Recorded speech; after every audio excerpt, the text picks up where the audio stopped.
Personne ne vous prépare à cela. Vraiment, personne. Quand vous arrivez dans la fin de la soixantaine, le monde continue de tourner comme avant. Les gens vous parlent de retraite, d'économie, de cholestérol, de tension artérielle. On vous glisse un mot sur les médicaments, sur les visites chez le médecin. Mais personne ne s'assoit en face de vous, un soir tranquille, pour vous dire ce qui change vraiment entre 65 et 75 ans. Ce qu'on ne raconte pas, ce sont ces petits basculements silencieux, ces matins où tout semble identique à la veille, et pourtant plus lourd. Alors laissez-moi vous raconter ce que j'ai appris, non pas dans les livres, mais dans ma propre peau. L'étrange poids du pareil. Il m'est arrivé quelque chose, peu après mes 70 ans. Je ne m'y attendais pas. C'est venu comme une brume, sans faire de bruit. Un matin, je me suis réveillé et j'ai compris que ma vie ressemblait à une photocopie. La veille était pareille à l'avant-veille. Le même café, la même tasse, la même chaise. Le même chemin pour aller au même dîner, où la même serveuse m'appelait « mon chou » en posant les mêmes œufs. Tout était douillet, rassurant. Mais au fond de moi, quelque chose grattait. Mon monde rétrécissait sans ma permission. Je ne posais plus de questions. Je ne regardais plus autour de moi. Les jours défilaient sans laisser de traces, comme des voitures sur une autoroute. Et voici ce que j'ai compris, et que j'aimerais partager avec vous. Le cerveau vieillit plus vite quand rien ne le surprend plus. Les mots croisés, les vitamines, tout ça c'est bien. Mais ce qui réveille vraiment l'esprit, c'est la nouveauté. Même minuscule. Un détour dans une rue inconnue. Un banc différent au parc. Un livre d'un auteur qu'on n'a jamais lu. Un après-midi, j'ai poussé ma promenade de 3 rues plus loin que d'habitude. Et j'ai trouvé un petit parc que je n'avais jamais vu. 2 garçons jouaient au basket. Une vieille dame donnait du pain aux oiseaux. Rien d'extraordinaire. Mais ce soir-là, en rentrant, je me suis souvenu de cette journée. Elle n'était pas passée dans le trou noir des jours identiques. La nouveauté, c'est ça, elle grave l'instant. Alors aujourd'hui, je dis à tous ceux qui veulent l'entendre, une fois par semaine, faites une chose que vous ne faites jamais. Vous n'avez pas à sauter en parachute à 73 ans. Juste une petite interruption dans la routine. Parce que quand chaque jour se ressemble, le cerveau cesse d'enregistrer. Et ça, mes amis, c'est une manière dangereuse de vieillir. Le silence qui s'installe sans qu'on l'invite. Le deuxième piège, on n'aime pas en parler. Il y a comme une honte. Pourtant, il est là, tapi dans l'ombre. C'est le rétrécissement du monde social. Pas d'un coup. Dousement. On commence par ne plus passer de coups de fil, parce qu'on est fatigué. On décline une invitation, parce que rester chez soi semble plus simple. Puis les semaines passent. On se rend compte que le téléphone ne sonne presque plus. J'ai vu cela arriver à des hommes solides, des hommes qui ont travaillé 40 ans entourés de monde. Ils se retrouvent seuls dans leur salon, à se demander où tout le monde est passé. Mais voici la vérité que personne n'explique. Ce ne sont pas les gens qui disparaissent les premiers. C'est l'envie d'aller vers eux. L'élan s'affadit. Et la solitude devient dangereuse après 65 ans, non pas parce qu'on est seul, mais parce qu'on perd peu à peu le réflexe de renouer. Après le départ de ma femme, je me souviens d'après-midi entiers à entendre les rires des voisins sur leur porche. Je me disais, tu devrais aller les voir. Et une petite voix répondait, peut-être demain. Cette toute petite phrase peut voler des années à une personne. Peut-être demain devient 6 mois. Alors écoutez-moi bien. À notre âge, on n'a pas besoin de 20 amis ni d'un agenda chargé. On a besoin de contacts humains réguliers. Petite connexion répétée. La caissière qui reconnaît votre visage. Le voisin qui vous salue en sortant sa poubelle. Le coiffeur qui demande comment s'est passée votre semaine. Ces petits riens sont bien plus importants que notre fierté ne veut l'admettre. J'ai appris une chose, à la dure. Solitude et isolement ne sont pas jumeaux. La solitude peut être belle. Certains matins, devant ma fenêtre avec mon café, le silence est riche, paisible. C'est de la solitude. Mais l'isolement, lui, est vide, pesant. Les murs semblent se rapprocher. Il faut apprendre la différence. Parce que l'une nourrit l'esprit, tandis que l'autre l'affame lentement. Si vous n'avez parlé à personne depuis 2 ou 3 jours, n'ignorez pas cela. N'attendez pas que la motivation revienne comme par magie. À 72 ans, on met ses chaussures avant même d'avoir envie de sortir. Et étrangement, l'envie finit souvent par suivre. Apprendre à recevoir, le grand défi. Le 3e défi est peut-être le plus dur, car il attaque notre fierté.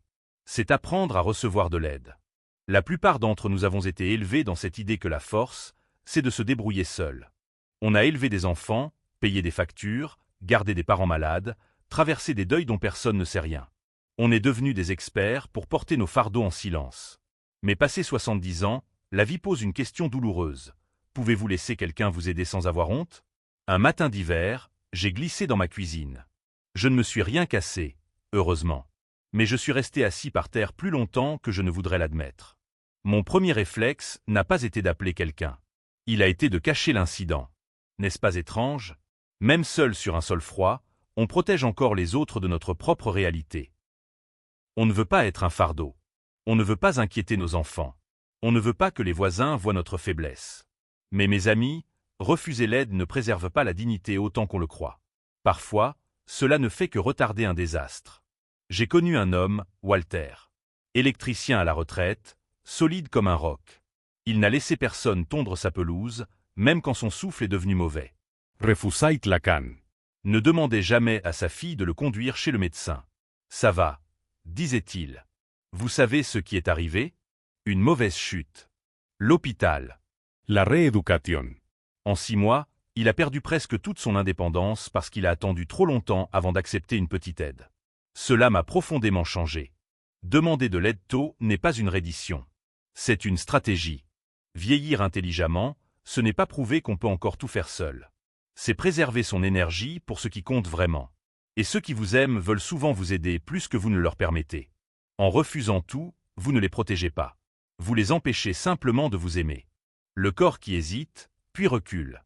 Il y a un autre défi, plus silencieux encore. C'est l'hésitation du corps. Pas la faiblesse, non. L'hésitation. Cette petite pause avant de se lever d'une chaise. Ce moment en bas de l'escalier où l'on calcule si la montée en vaut la peine.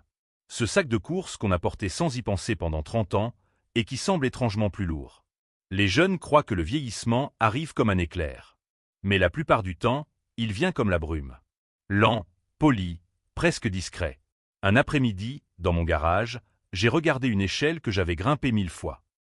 Pour la première fois de ma vie, mon corps m'a posé une question avant de bouger. Tu es sûr de ça? Cela m'a secoué. Non parce que je ne pouvais plus grimper, mais parce que la confiance automatique avait disparu. Et voici ce que je veux dire à tous ceux qui m'écoutent. Souvent, ce n'est pas le corps qui s'arrête le premier. C'est la volonté. On évite un mouvement difficile, puis un autre, puis un autre. Lentement, le corps apprend à vivre plus petit. On arrête d'atteindre les étagères hautes. On arrête de se baisser. On arrête de porter. Et au bout de quelques mois, les muscles obéissent. J'ai commencé à lutter contre cela à ma façon, très modestement. Chaque matin, je marche un peu plus loin que je n'en ai envie. Parfois mes genoux protestent. Mais le but, ce n'est pas l'athlétisme. C'est la conversation avec mon corps. Pour que mon système nerveux se souvienne que le mouvement fait toujours partie de la vie. Les vieux corps répondent mieux à la régularité qu'à l'intensité. Pas besoin de s'épuiser à la salle de sport à 74 ans. Mais il faut continuer à dire à son corps, on participe encore, nous. Un chagrin qui ne passe jamais vraiment. Le 5e défi, on l'avoue rarement à voix haute. C'est le chagrin qui ne se termine jamais vraiment. À 70 ans, presque tout le monde porte des absences invisibles. Un frère disparu. Un conjoint. De vieux amis. Les parents, depuis longtemps. Même les lieux aimés s'effacent. Les restaurants ferment. Les quartiers changent. Les maisons sont vendues. Ce chagrin-là est difficile parce qu'il n'arrive plus de manière dramatique. Il se tisse dans la vie ordinaire. Vous versez votre café et soudain vous revoyez quelqu'un assis en face de vous. Vous entendez une chanson au supermarché, votre poitrine se serre 10 secondes, et vous continuez vos courses comme si de rien n'était.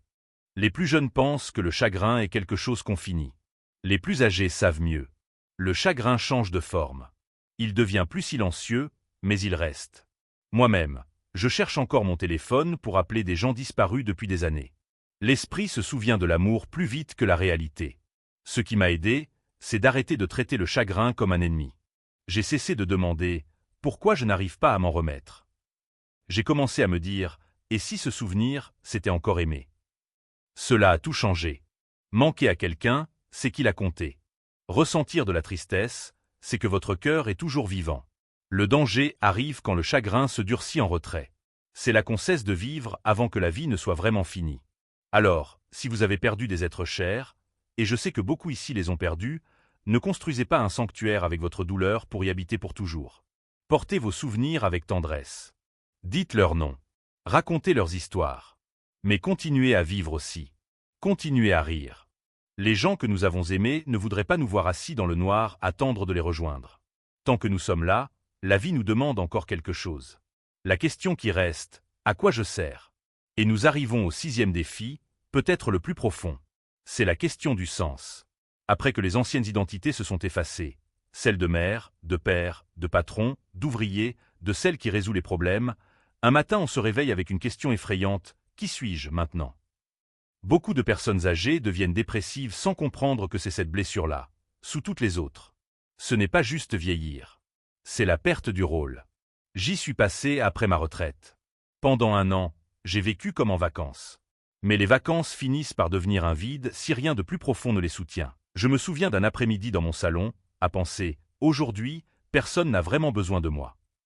Cette phrase peut devenir dangereuse si on la répète trop longtemps. Mais l'âge m'a aussi appris quelque chose de beau.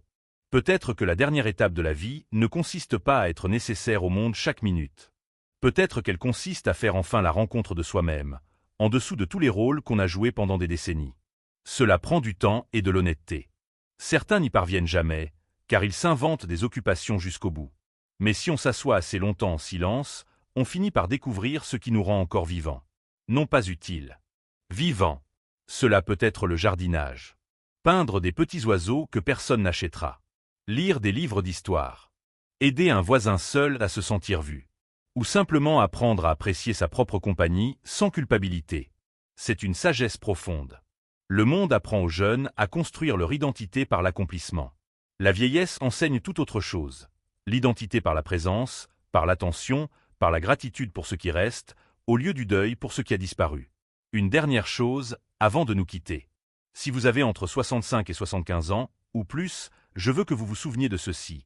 Vous n'êtes pas en train d'échouer parce que la vie vous semble plus lourde. Vous portez un cerveau et un corps qui demandent simplement plus d'intention qu'avant. Ce n'est pas une faiblesse. C'est le vieillissement humain. Et malgré toutes les pertes que ces années peuvent amener, il y a encore une beauté profonde à votre portée. Il reste de la curiosité. Il reste des liens. Il reste des rires. Il reste du sens. Peut-être plus sous la forme bruyante et ambitieuse que le monde célèbre quand on est jeune. Mais sous une forme plus